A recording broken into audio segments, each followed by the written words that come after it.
perguntei a Thaís, muito preocupado, Thaís, o que eu devo falar? O que se espera de mim e tal? Não, professor, dá um depoimento aí da sua vida, e depoimento inspirador e tal. Mas aí, eu fiquei preocupado de dar depoimento sobre vida, viu, Thaís? Porque o negócio é meio complicado, o meu mundo foi outro, você entendeu? Na hora que eu entrei aqui, eu perguntei assim para a Thaís, Thaís, me ajuda aqui, Thaís, qual é a idade média? Ela, 22 anos. Né? Falei, então a turma tem 50 anos a menos que eu. Né? Meio século nos diferencia. Não é? O mundo que eu peguei foi um mundo totalmente diferente. Agora, eu mando metido aí num monte de coisas diferentes, sabe? Porque eu vivo inventando arte, sabe? Assim, vivo inventando coisa para fazer. E eu descobri que existe um problema grave no ensino de engenharia no mundo, sabe? É no mundo todo, não é só no Brasil, não. No mundo inteiro. As pessoas estão desistindo de engenharia, não querem fazer engenharia. A evasão nos cursos de engenharia tem sido muito grande. Né? Os cursos de engenharia têm vagas, né? Porque ninguém quer ficar lá. Nos Estados Unidos, ninguém quer fazer engenharia. Ninguém tem paciência para fazer engenharia, estão com esse problema. Né? Ao contrário dos países asiáticos, que estão formando multidões de engenheiros. Né? Tinha um um professor lá nos Estados Unidos, de engenharia, que vivia criticando o ensino de engenharia. Aí uma fundação americana pegou 500 milhões de dólares, chamou esse professor e falou assim, toma aqui 500 milhões de dólares, construa a escola de engenharia dos seus sonhos. E ele topou, né, e foi lá, ali na região de Boston, e fez essa escola, chamada Franklin Olin College of Engineering. É um college. Né? Ele fica perto de um outro college também, chamado Babson College, que são reconhecidos como uma grande escola superior especializada em empreendedorismo. E fica perto de um outro college também, que agora me esqueci o nome aqui, que é especializado em ciências humanas. Né? Bom, esse professor foi para essa escola, montou o currículo é mais ou menos, assim, grosso modo, uns 40% engenharia mesmo de fato, assim, matéria de engenharia, né? Uns 30% empreendedorismo e uns 30% ciências humanas. Certo? E eu fui lá, e passamos lá um dia inteiro, visitando um grupo assim, de umas 6 pessoas, um professor de Harvard foi nos orientando lá. Nós passamos por um grupo de estudantes assim, no corredor, e normalmente vai passando assim, um grupo de gente de fora, falando outra língua e tal. Era para as pessoas, pelo menos, olharem. Né? Eu fiquei mais para trás um pouquinho, que eu estava tirando umas fotografias com o meu iPhone, né? E eu observei, né? Na hora que o grupo passou por eles, e eu estava tirando fotografia de longe, nenhum olhou nem de lado, assim, de tão envolvido que eles estavam com aquela tarefa deles ali. Sabe? E aí nós fomos procurar saber, as vagas nessa escola são disputadas a bala, né? Ou seja, todo mundo quer estudar lá, o índice de evasão deles é 0, né? E hoje o governo americano faz uns exames, logo que você termina o curso lá, eles fazem exames, né, como se fosse o Enem aqui, e as notas que os alunos que os engenheiros dessa escola tiram são as melhores nos Estados Unidos. Eles dão de lavada no MIT, dão de lavada em Harvard, são as melhores dos Estados Unidos. Né? Bom, então, o resumo da história, né, é o seguinte, lá eles ensinam baseado em projeto, quer dizer, é um ensino baseado em tarefas, baseado em projeto.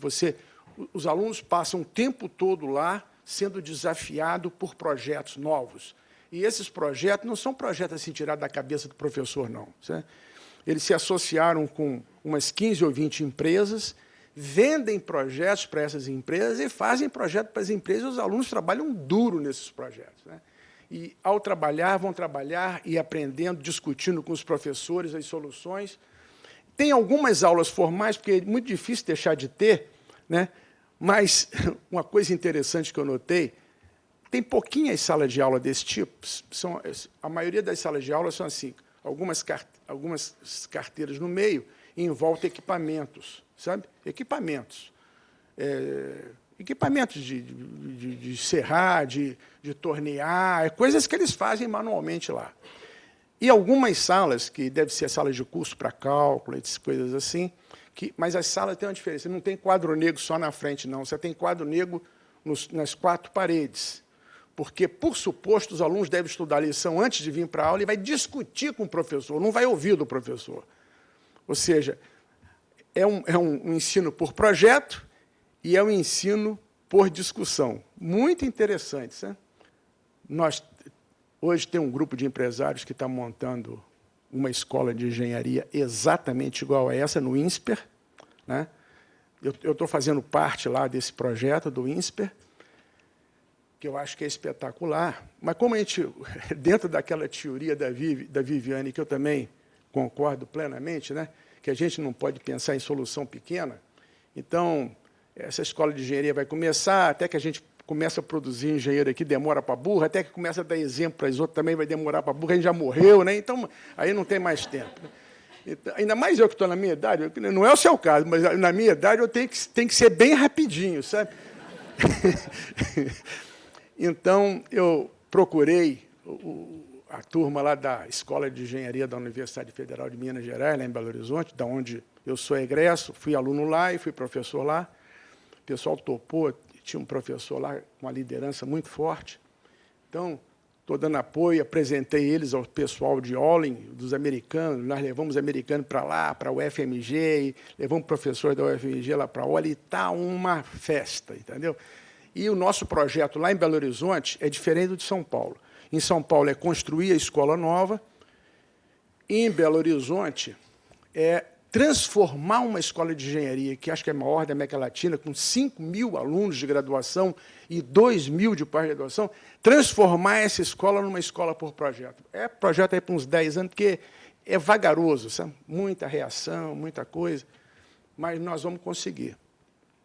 Mas eu estou falando isso tudo por quê? Porque eu mandei estudando esse negócio, né? Por que do ensino de projetos, por projeto? Por que essa geração nova, que é a geração de vocês, gosta do ensino por projeto, nessas experiências que estão acontecendo? Sabe por quê, gente? É porque é uma necessidade dos tempos de vocês, sabe? O mundo vinha crescendo assim devagarinho e, de repente, nós entramos numa ascensão onde o ritmo de mudanças é muito grande. E vocês, na vida profissional de vocês, vocês vão se deparar com um desconhecido todo dia. E uma coisa eu posso falar para vocês, a coisa que a gente mais encontra, seja nas empresas, seja nos governos, são pessoas com medo do desconhecido. E se você tem medo do desconhecido, você está perdido para esse mundo novo. Como é que você vai inovar, companheiro? Se você tem medo do desconhecido, como é que você vai enfrentar o mercado de hoje? Ninguém sabe como é que vai ser o mercado semana que vem. Se você tiver medo do desconhecido, você está perdido. Esse tipo de ensino hoje, o governo americano vem tentando em escola fundamental e em escola média também. Tem umas 5 ou 6 experiências nos Estados Unidos sendo feitas para ensinar, inclusive aprender a ler por projeto, sabe? Assim, é tudo por projeto, sabe? Então, eu também tive, lá perto de Chicago, visitando virtualmente essas escolas. Nós fomos lá num congresso, era um congresso de educação para empresários, né? Muito interessante, eu não sei por que carga d'água que eu fui parar nesse congresso, sabe? Mas é interessante. E nesse congresso nós temos visita virtual. A gente ficava numa sala com a tela grande e fomos visitando 5 escolas assim, entrevistamos os alunos, conversamos com os alunos via videoconferência, né? Mas achei espetacular essa experiência do governo americano. Os americanos estão sempre na frente nessas coisas, sabe? Então, eu acho que é uma necessidade do mundo uma necessidade da geração de vocês que não foi para a minha, sabe? É a capacidade de enfrentar o desconhecido. Vocês devem ter percebido que estão falando muito em inovação, inovação, inovação. Gente, é uma necessidade dos dias de hoje. Mas o que é isso? As pessoas nem sabem direito o que é inovar. Né? Eu fiz um livro agora, recentemente, O Verdadeiro Poder. Eu dou um exemplo lá de inovação, que é um exemplo que eu fiquei sabendo, né? Que eu contei um casinho brasileiro de inovação. Né? Alguns anos atrás, a Petrobras mergulhava a 100 metros de profundidade. Essa era a capacidade da empresa, mergulhar a 100 metros de profundidade. Naquela época, a Shell já mergulhava a 300.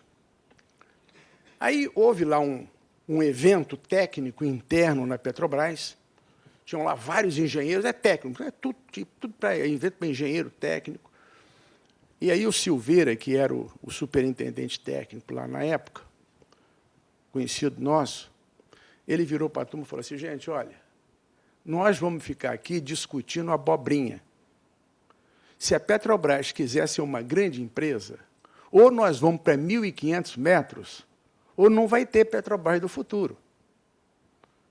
Eu queria lançar aqui um desafio seguinte, vamos chegar a 1.500 metros? E a turma topou. Abriram um projeto,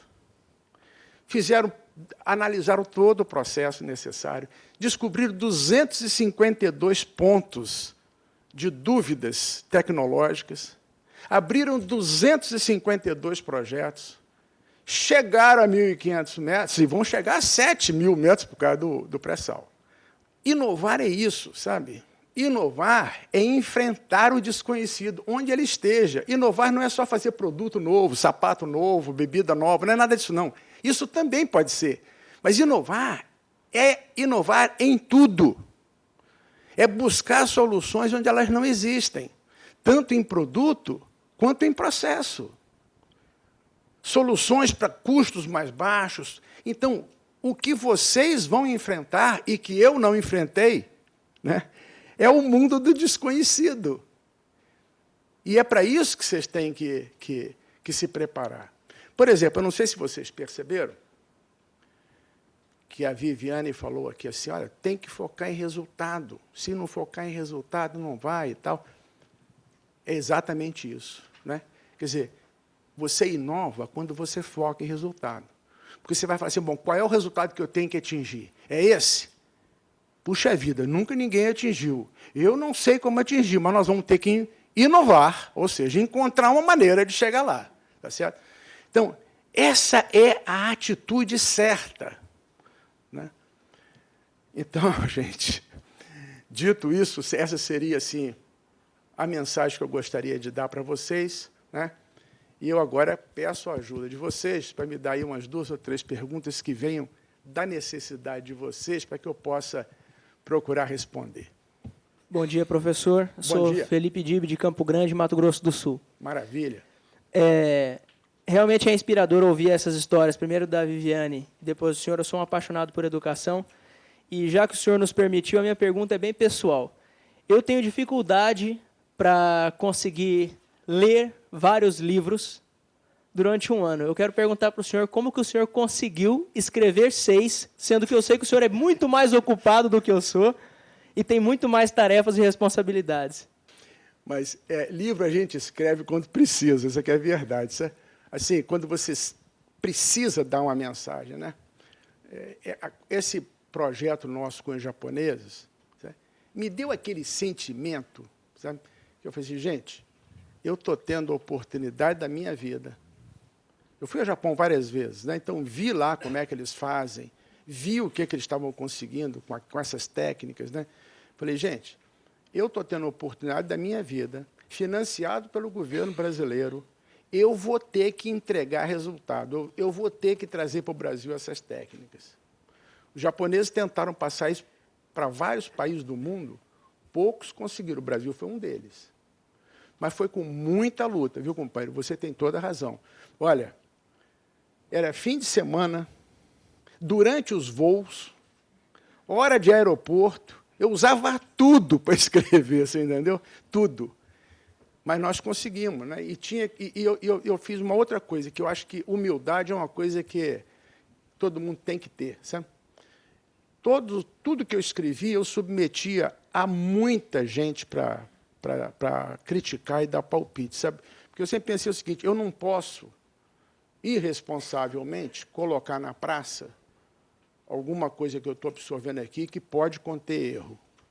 Eu tenho que colocar a coisa certa, né? Então, todo livro meu eu fui submetendo sempre a muitas pessoas, né? Eu tive oportunidades maravilhosas na minha vida, né? Porque, você imagina, eu era professor universitário e tal, comecei a mexer com essas coisas, e aí tive a oportunidade de participar da crise de energia do governo brasileiro, que foi um fato em 2001, né? Que eu fiquei trabalhando lá dentro do Palácio Planalto 3 meses. Né? E nós conseguimos, né? Usando tecnologia de gestão que a gente estava aprendendo com os japoneses, nós conseguimos colocar meta para todo mundo dentro dessa sala aqui recebeu meta, né? Aquilo já foi a tecnologia que nós trouxemos. Então, foi um trabalho bacana, foi o maior desdobramento de metas do mundo, eu acho que foi aquele lá, nós botamos meta para tudo quanto é brasileiro e conseguimos vencer, né, a crise de energia. Então, essa experiência e várias outras experiências que nós tivemos com governos, né, experiências que nós tivemos com empresas, dezenas de empresas, revoluções que foram feitas em empresas brasileiras. Depois tive uma chance na minha vida de ouro também de participar do conselho de algumas grandes empresas brasileiras e, assim, convivendo com empresários vitoriosos, né, e aprendendo muito com eles. Aí, pô, chegou 70 anos de idade, já passei disso. Com 70, eu falei assim, gente, eu vou ter que escrever e deixar isso para a turma, né? Porque não tem graça nenhuma eu levar isso comigo, né? Então, foi que eu escrevi o último, O Verdadeiro Poder. Tem vários casinhos, e é um livro assim, que eu me esforcei para passar experiência, muito mais do que técnica. Muito embora lá tenha o 6º capítulo, que é meio indigesto. Mas o resto, o resto é tranquilo. Eu queria ver com o senhor qual a sua opinião em termos até que ponto que o ensino básico, por exemplo, que na escola eu tenho que aprender o básico para mim pensar logicamente e para poder viver, ter uma vida melhor, mas até que é o ponto que eu tenho que receber ferramentas, por exemplo, eu tenho um primo lá que ele mexe com sorvete, mas ele recebe martelo durante um tempo para fazer sorvete, ou seja, ele não vai utilizar essa ferramenta como foco para poder valorizar o talento que ele tem, que é isso, entendeu? Qual que seria até o limite máximo que eu tenha que receber ferramentas no ensino básico que realmente são úteis e que eu possa focar no talento que eu tenho para melhorar a vida das pessoas e o país realmente ter uma economia melhor e ter um mundo melhor em si? Nós, brasileiros, deveríamos dar total prioridade para o ensino fundamental, da minha opinião. Olhando, se a gente pegar um helicóptero bem alto, assim, olhar o ensino por cima, né, eu tenho a impressão, sabe, eu não quero ser presunçoso de estar dando lição para o nosso país, mas eu tenho a impressão que nós estamos cometendo um erro dramático em nosso país. O que está acontecendo? A turma que entra pelo ensino público está condenado, sem chance, com exceções, porque tem algumas escolas no serviço público que são de primeiro mundo, por incrível que pareça, né? Por honra das professoras, de alguma líder local, mas com exceção dessas escolas, onde você encontra um diretor que é uma pessoa brilhante, excepcional, como no interior de Pernambuco, acho que é Serra Talhada, tem um diretor lá que tem uma escola fantástica, apareceu aí no Globo e tal, na televisão, mas com exceção desses, o resto é crime, né? Nós estamos acabando com a geração de brasileiros, uma atrás da outra. Eu vi aqui o funil da Viviane, puxa, é aquilo ali, faz passar mal, sabe? Ai, horrível, entendeu? Nós estamos acabando com o brasileiro. E essa brasileirada é que vai enfrentar a inovação, que vai enfrentar o mundo moderno, que vai enfrentar centenas de milhares, milhões de chineses super treinados, coreanos, japoneses, entendeu? São esses brasileirinhos, coitados. Agora, o que eu acho que está acontecendo? Eu acho que está acontecendo o seguinte. Tem um psicólogo americano, já morto, o nome dele é Abraham Maslow. Ele lançou um conceito muito simples chamado potencial mental. Ele diz o seguinte: cada um de nós consegue aprender um pouquinho de coisa por dia, não mais do que aquilo. Podemos aprender 100 coisas, um aprende 80 coisas, outro aprende 120, eu não sei, a medida eu não sei como é que é, mas é limitado, né? Talvez a gente não esteja usando nem metade disso. Mas o fato é o seguinte: como o nosso ensino fundamental é horrível, a gente não está usando nada, o menino chega no 9º ano lá, no 9ª série, se chegar, chega 5, só pelos dados aqui da Viviane. Esses que chegam, já chegam comprometidos. Entendeu? Porque já não consegue, porque são tantos anos acumulados que já não consegue mais recuperar. Entra no ensino médio, já entra debilitado. E daí para fora, se algum conseguir chegar no curso superior, já chega debilitado. Não consegue entender nada, né? Primeiro que não tem um nível de entendimento de leitura bom, não tem um nível de matemática básico bom, nem nada disso. Aí o que eu fico pensando? Qual é o grande erro que estamos cometendo aqui no Brasil? Né? Me parece, com toda a humildade, que o grande erro é o seguinte: o setor público da educação, você tem o setor privado. O setor privado paga quem pode, tem um ensino bom, razoável, algumas escolas excelentes. Esses é que vão para o curso superior, que é de graça.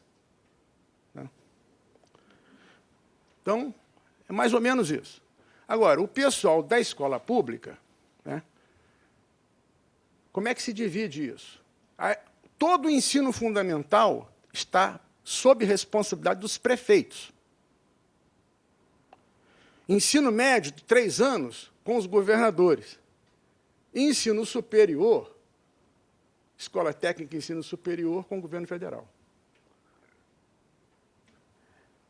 Eu acho que está errado. A impressão que eu tenho como brasileiro é que os prefeitos, nossos prefeitos, não estão preparados para assumir essa responsabilidade. Sabe? Eu acho que tinha que ter uma lei aí, tipo responsabilidade fiscal, responsabilidade educacional, sabe? Assim, olha, prefeito que não bater a meta, o ensino todo passa para a área federal, um negócio assim meio drástico, ou não pode ser reeleito, entendeu? Ou não ganha mais verba pública de educação. Tinha que ser uma coisa assim muito grave. Mas o erro principal é esse. Se a gente for falar para tirar dinheiro do ensino superior e botar no fundamental, nossa senhora, o mundo cai, entendeu? Mas essa é a verdade, sabe? Essa é a verdade da vida, entendeu?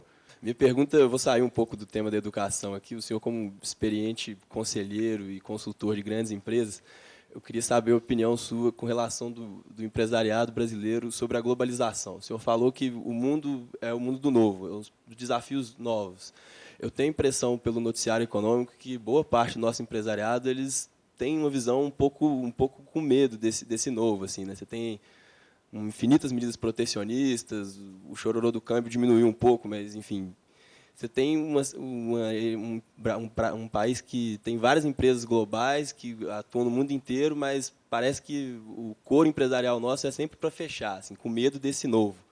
Aí, como que o senhor vê isso e o futuro disso? Quem esses novos que estão vindo, qual que é a visão sobre as oportunidades e não só os problemas que a globalização e a concorrência, principalmente com os asiáticos, trazem?